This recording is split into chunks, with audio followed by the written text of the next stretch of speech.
Hello guys, কি অবস্থা সবার? আশা করি আপনারা অনেক ভালো আছেন। আপনাদের দোয়া ও ভালোবাসায় আমিও অনেক ভালো আছি। তো আজকে আবারও নিয়ে চলে এলাম একটা নিউ ব্লগ। ভিডিওটা না টেনে লাস্ট পর্যন্ত দেখার অনুরোধ রইল। গাইজ, আজকে আমরা চলে যাচ্ছি সরিষা খেতে ছবি উঠতে। তো আমরা এইখানে ছবি উঠবো না, কারণ এইখানকার সরিষাগুলো অনেকেই ছোট, খুব একটা ভালো লাগবে না ছবি। এখানকার সরিষাগুলো একটু বড় ছিল, কিন্তু এখানকার সরিষাগুলো একদমই অল্প। এখানে ছবি উঠলে তত একটা মানান দেখা যাবে না। তো আমরা যেখানে ছবি উঠবো, এই সরিষা খেতে আমরা ছবি উঠবো, কারণ এখানকার সরিষাগুলো অনেকটাই সুন্দর এবং 4 থেকে 5 বিঘা হবে। এখানে যদি সরিষায় আমরা ছবি উঠি তাহলে চারিদিকে সরিষা দেখা যাবে, ছবিটার ভিউ অস্থির লাগবে।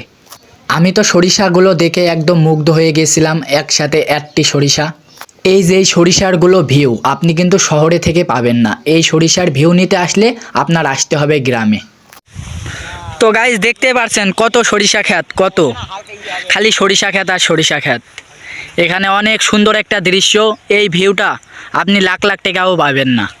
অনেক সুন্দর একটা ভিউ। ওই যে ওদিকে সব ফটোশ্যুট করছে।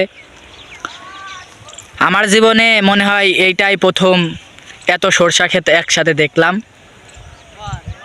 এই সরিষা ক্ষেতে কিন্তু আমি একা আসি নাই, আমাদের বন্ধুদের সাথে এসেছি। দেখতে পাচ্ছেন আমার বন্ধুরা সব ফটোশ্যুট করছে, আর আমি এদিকে ব্লগার, আমি ব্লগ করে বেড়াচ্ছি।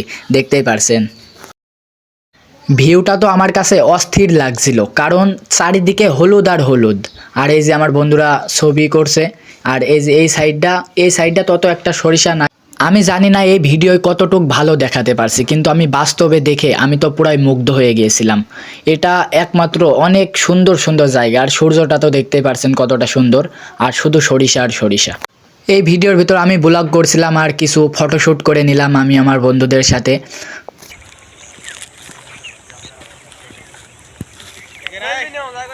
তো গাইজ, তারপরে আমি কিছু টিকটক করে নিলাম, কারণ আমি টিকটকও করি। আমার টিকটক আইডির নাম হচ্ছে এমডি সোহান আলী। সার্চ করলেই আমার আইডিটা আগে চলে আসবে। আপনাদের মন চাইলে সার্চ করে দেখতে পারেন, অনেক সুন্দর সুন্দর ভিডিও আছে। তো গাইজ, আজকের ভিডিওটা এই পর্যন্তই ছিল। যদি কথার মাঝে কোনো ভুল ত্রুটি হয়ে থাকে প্লিজ ক্ষমার দৃষ্টিতে দেখবেন, কারণ আমি প্রথম কেবল ইউটিউবে নতুন নতুন কাজ করছি। ধন্যবাদ।